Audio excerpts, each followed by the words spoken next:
1930 1930 இந்த நம்பரை வந்து இந்தியாவில் எந்த மூலையில இருந்து வேணாலும் நீங்கள் கால் பண்ணி டிஎன்பிஎஸ்சியை பொறுத்த வரைக்கும் இந்த ஹெல்ப்லைன் நம்பர்ஸ், அதாவது உதவி எண், ரொம்ப ஒரு இம்பார்ட்டண்டான டாபிக்.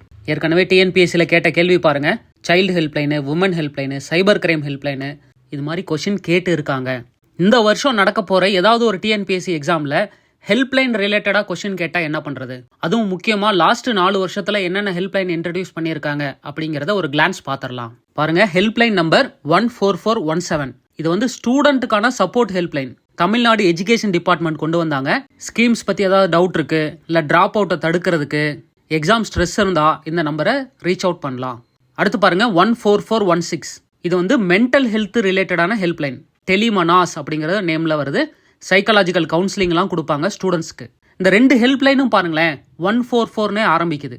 இப்போ சொல்லுங்க, 144க்கான ஷார்ட்கட் என்ன? 144நாவே எமர்ஜென்சி, ஊரடங்கு தடை சட்டம் ஞாபகம் வருதா இல்லைங்களா?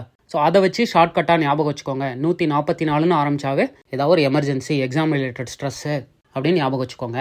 அடுத்து பாருங்க 104 ஜென்ரல் ஹெல்த் ஹெல்ப்லைன். இது வந்து மெடிக்கல் அட்வைஸ்க்காகவும் கவுன்சிலிங்காகவும் ஹெல்த் டிபார்ட்மெண்ட்டால் கொண்டு வரப்பட்டது. அதுக்கப்புறம் பாருங்க 1913.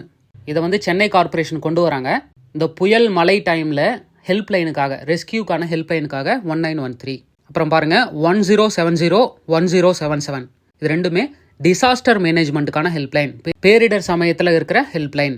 கடைசியாக 1930. இது வந்து cyber crime helpline. Cyber crime மற்றும் ஃபைனான்ஷியல் ஃப்ராட் சம்மந்தப்பட்ட ஹெல்ப்லைன் தான் 1930. ஓகேங்களா? இந்த வீடியோ சேவ் பண்ணி வச்சுக்கோங்க. திரும்ப ரிவைஸ் பண்ணுங்க. எக்ஸாமில் இந்த கொஸ்டின் வந்தால் தட்டி தூக்கிட்டு வாங்க.